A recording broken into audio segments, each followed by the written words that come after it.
Hey guys, welcome back to new video. आप लोग का एग्जाम होने वाला है बीआईटी एमसीए का। बहुत दिनों से वीडियो मैं नहीं बना रहा था क्योंकि हमारा भी फैट चल रहा था और आज 3 दिन का छुट्टी मिला तो सोचे आप लोग से बात किया जाए। आज इस वीडियो में हम बताने वाले हैं पूरा के पूरा एमसीए के बारे में, जो भी यहाँ एकेडमिक है, हॉस्टल है, जो भी इन्वायरमेंट है एमसीए को लेकर। कुछ दिन में आपका एग्जाम होने वाला है, 3 मई को शायद एग्जाम है आप लोग का बीआईटी एमईई का। तो मेरे साथ प्रियांशु है जो कि बहुत ही विद्वान व्यक्ति है, बहुत टैलेंटेड व्यक्ति है। हमको तो ज़्यादा याद रहता नहीं, हम भूल जाते हैं, हम क्या एग्जाम में आया था वो भूल चुके हैं, लेकिन प्रियांशु को शायद याद होगा। क्या प्रियांशु? ऐसे उतना कुछ तो याद नहीं है, बट जितना हो सके हेल्प करेंगे। तो क्या प्रियांशु बताओ, क्या कैसे लोग प्रिपरेशन करें कि 2 दिन, क्योंकि टाइम ज़्यादा है नहीं, इस टॉपिक पे ज़्यादा ध्यान दिया जाए कि ताकि इन लोग स्कोर अच्छा कर पाए बीआईटी एमईई में। वैसे ज़्यादा प्रिपरेशन चाहिए होता नहीं है वीआईटी एमसीए के एग्ज़ाम के लिए। सेमेस्टर में हमारे बैचलर्स में पढ़ाया जाता है बेसिक जो सीएस के कॉन्सेप्ट्स होते हैं, जैसे नेटवर्किंग हो गया, ओएस हो गया, डीबीएमएस हो गया, वही सब घुमा फिर के आते हैं। यहाँ पे थोड़ा सा वो बास्केटबॉल चल रहा है तो कभी कभी बॉल इधर आ जा रहा है। मैं अपने लास्ट ईयर के एक्सपीरियंस से बता रहा हूँ। पेपर इजी टू मीडियम था। वैसे हम लोग एक्सपेक्ट नहीं किए थे कि थोड़ा 3-4 हार्ड क्वेश्चंस भी आए थे सीएस से। तो पेपर में टोटल 100 क्वेश्चंस होते हैं, जिसमें से 80 क्वेश्चंस सीएस और मैथ्स के कॉन्सेप्ट से होते हैं। ठीक है। और बाकी 20 क्वेश्चंस जो है प्योर इंग्लिश से होते हैं। तो मैं बोलूँगा सीएस में आप ज़्यादातर कंप्यूटर नेटवर्क्स हो गया, ऑपरेटिंग सिस्टम्स हो गया, डीबीएमएस हो गया और सी प्रोग्रामिंग हो गया। हो गया। ये कुछ इंपॉर्टेंट टॉपिक्स है। ज़्यादातर क्वेश्चंस मेरे सेट में तो कंप्यूटर नेटवर्क्स और ओएस से आए थे। डीबीएमएस में भी बहुत आए थे। फंडामेंटल ही थे ज़्यादा। हाँ, ज़्यादा मतलब इजी टू मीडियम ही थे, मतलब मीडियम लेवल के बोल सकते हैं। मीडियम लेवल के बोल सकते मैं हैं। अपना सेट का बात बता रहा हूँ। 20 से 30 क्वेश्चन मेरे सेट में मैथ्स के भी थे।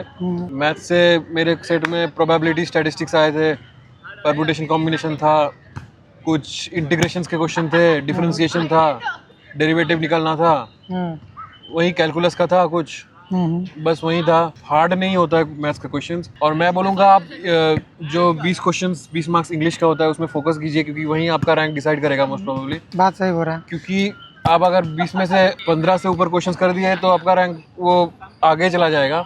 क्योंकि मैथ्स का क्वेश्चन मोस्टली बहुत लोग गलत ही करके आते हैं, क्योंकि इस वीटमी के लिए मैथ्स उतना इंपॉर्टेंट नहीं समझते लोग।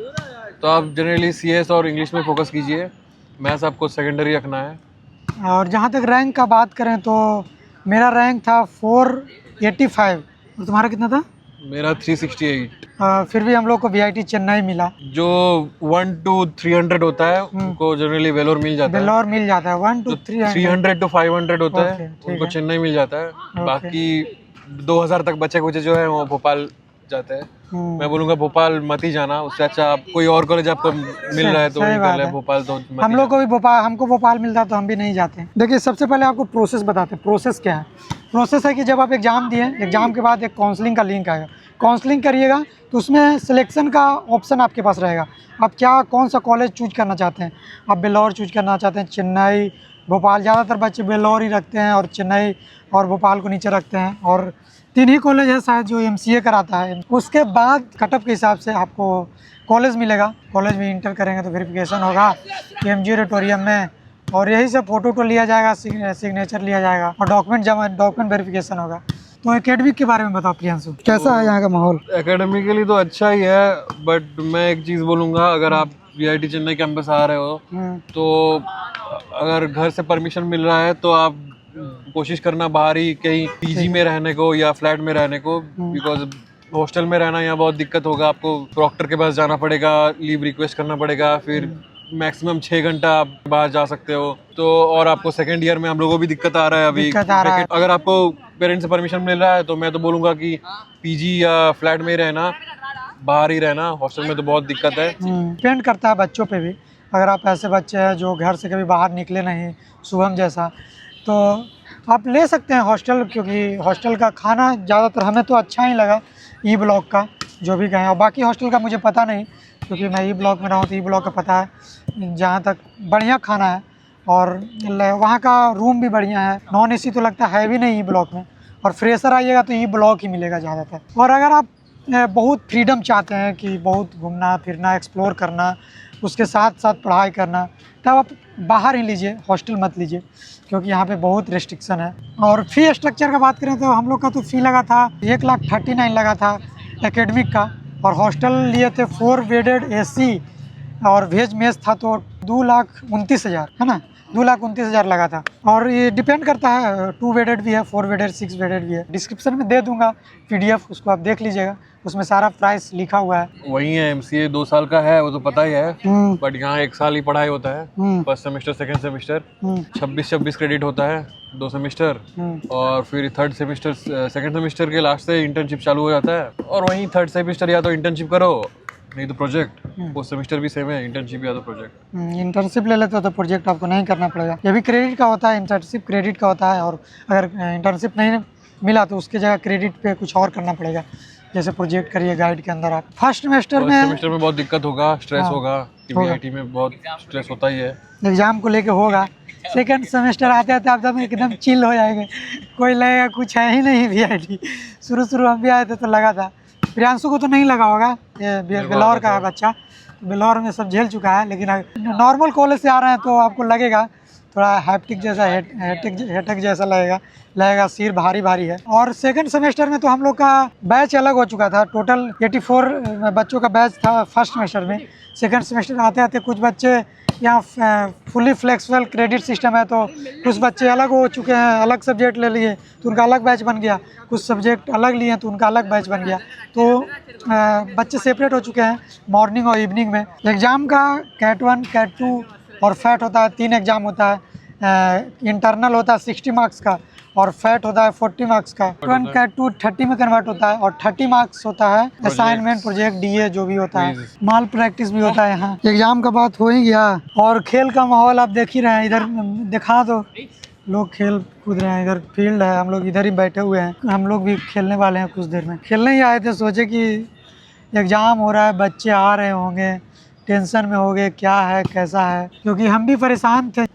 देखिए अभी बोलो महतो एक्सपीरियंस दो, लोग आने वाले हैं, बच्चे आने वाले हैं, MCA का 3 मई का एग्जाम है इन लोग का, क्या सजेशन देगा? क्योंकि हाईएस्ट ग्रेड अचीव किया है VIT में, 9.8 आया इसका CGPA। तुमको नहीं आया? तुम लोगों का 10 CGPA रहता है, उससे ज्यादा फर्क नहीं। टेंशन मत लो, काम करते रहो, CV बढ़ाओ। मेन यहाँ पे खेला खाली CV का है। तुम्हारा कितना CGPA बोलो ना? 7 है मेरा, 9.7। 9.7 है, मतलब हाईएस्ट इसका है, फिर प्रियांशु का है और फिर किसका था? शंभू का था। उससे कोई मतलब नहीं है। यहाँ पे जिन लोग 7 CGPA उन लोग का इंटरव्यू के लिए सिलेक्शन हो जा रहा है। लोग ऑनलाइन टेस्ट राउंड में चीटिंग करके 5 आगे बढ़ जा रहा है। हम लोग बहन जो खुद से करने जा रहे हैं तो बाहर छटा जा। क्या बोल रहा है? कोई ध्यान मत दो, चीटिंग करो जितना चीटिंग कर सकते हो ऑनलाइन टेस्ट में, खाली इंटरव्यू में जाके पढ़ लेना। इंटरव्यू में पढ़ लेगा, कैसे आएगा तो ना बोलेगा खुद, सब आ जाएगा।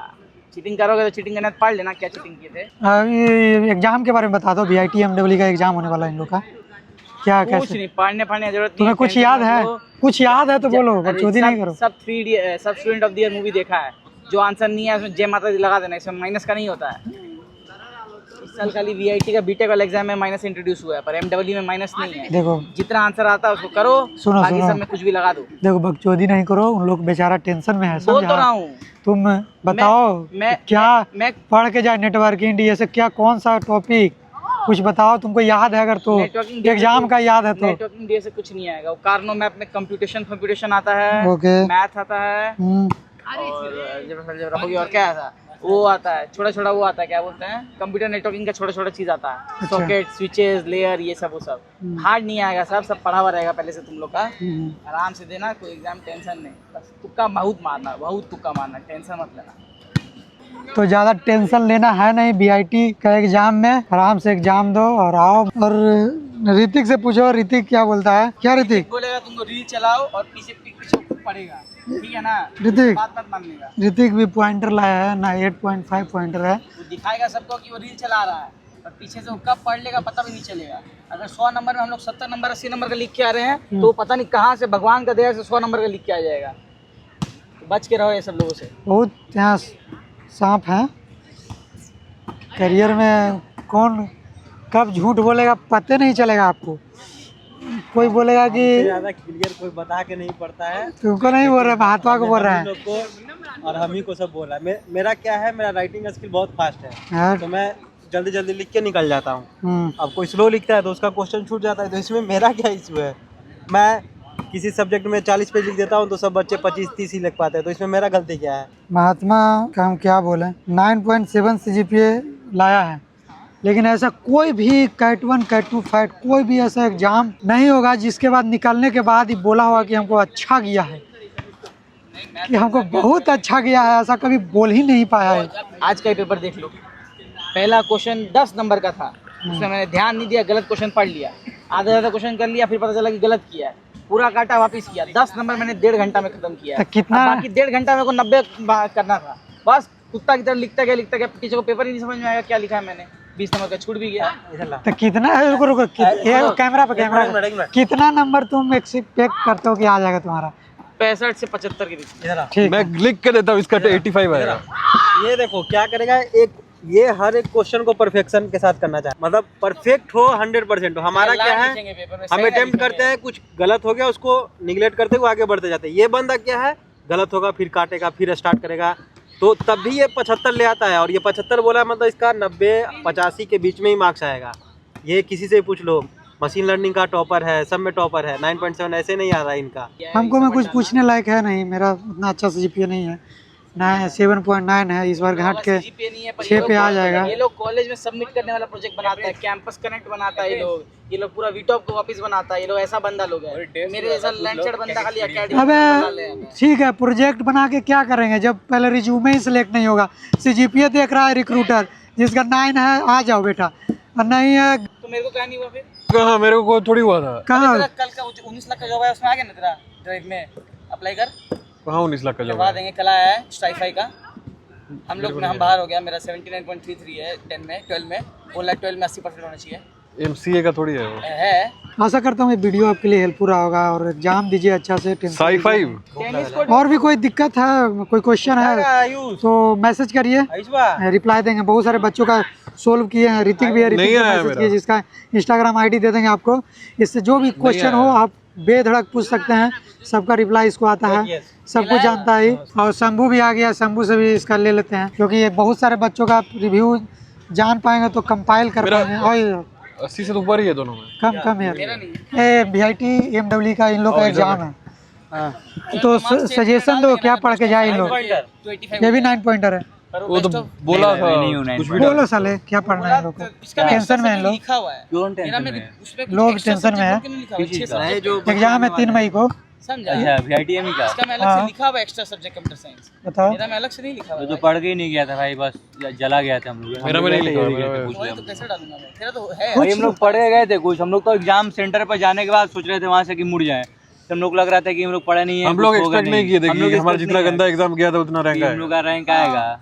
हाँ तो लेकिन आ गया गाइस मेन रीजन आपको बताते हैं इनका, ये इन लोग दोनों बेल्लौर का है, तो इन लोग का BCA बहुत मजबूत है। BCA में इन लोग अच्छा से, बात सही है भाई, BCA में जो पढ़ लिया उसको एंट्रेंस एग्जाम की तैयारी करने की जरूरत ही नहीं है। और तुम BCA जो पढ़ा ना उसका बेसिक क्लियर है, बेसिक क्लियर है तो तुम VIT एग्जाम कुछ नहीं है, बेसिक क्लियर है अगर तुम अच्छे कॉलेज से पढ़े हो तो। और जो नहीं पढ़ा उसका थोड़ा तैयारी करने का जरूरत है। नॉर्मल DSA का थोड़ा सा कॉन्सेप्ट बेसिक देख लेना है, मैथ पे फोकस नहीं करना, इंग्लिश पे फोकस करना है, वो रैंक डिसाइडर हाँ, है। रैंक डिसाइडर है 20 नंबर का। 17-18 क्वेश्चन बना दो, आपका रैंक डिसाइड करने वाला वही है। इजी होता है, नॉर्मल टेंस वगैरह पूछा जाता है, और मैथ सीधा टफ रहता है। ऑपरेटिंग सिस्टम पढ़ लो, DSA पढ़ लो, यही सब अपना कोर सब्जेक्ट है। ऑपरेटिंग सिस्टम ज्यादा होता है, CN भी बहुत आता है, DBMS भी बहुत आता है, नेटवर्किंग पढ़ लो। CND भी VIT का मैथ का अगर 10 क्वेश्चन आ रहा है ना, उसी में से तो आता है। मिनिमम किसी बंदे को हाँ, 4 क्वेश्चन का क्वेश्चन बन सीट ही है। जाता है, वो इजी क्वेश्चन हमारा कॉम्प्रिहेंसिव एग्जाम हुआ था, उसमें सीट है। VIT के पास 500-600 का सीट था हम लोग के पास पिछला बार, हम लोग उसी को पूरा पढ़ के चले गए थे, हम लोग को आ गया। दे देना, बता देना, वो शीट थोड़ी है अब अभी सीट होगा, नहीं है, हम लोग के पास कहीं से आया था उस सीट एक बार, कहीं तो हम होगा, लोग पढ़े थे बढ़िया से, बोला मिलेगा तो भेज का था देंगे। उसमें। ऐसे एक मेरे पास रिपोजिटरी भी है जिसमें प्रीवियस ईयर का क्वेश्चन है, लेकिन टाइम आपके पास है नहीं, पढ़ नहीं पाइएगा। सारे प्रीवियस ईयर के क्वेश्चन उसमें मौजूद है। हम लोग तो एग्जाम सेंटर पे जाने के बाद सोच रहे थे कि हम लोग लौट जाएं। नहीं अभी नहीं हुआ है, क्या भी ये अभी इंजीनियरिंग का हो रहा है, अभी 2 दिन है इन लोगों क्या के पास। था ना, हम लोग एग्जाम सेंटर इधर देखा भाई, चलो सुनना उधर हम और ये एग्जाम सेंटर जाने के मतलब कि पहुंचने के बाद वहाँ के बाद हम लोग भी सोच रहे थे कि मतलब कि लौट जाते हैं, क्या ही देने से फायदा है, कुछ करने से फायदा नहीं है, होने वाला नहीं है। हम लोग का सेंटर खुद मतलब कि फिलौर में ही पड़ा था, VIT में ही पड़ा था, तो हम लोग वहीं से हॉस्टल से आ गए थे, बस सोच रहे थे हम लोग लौट जाएं, फिर लौटे नहीं, इसलिए नहीं लौटे कि पैसा दिए थे एप्लीकेशन फॉर्म का, इसीलिए बस नहीं लौटे। ओके गाइस, अब जा रहे हैं खेलने, मिलते हैं किसी और वीडियो में कभी और कहीं और, तब तक के लिए गुड बाय।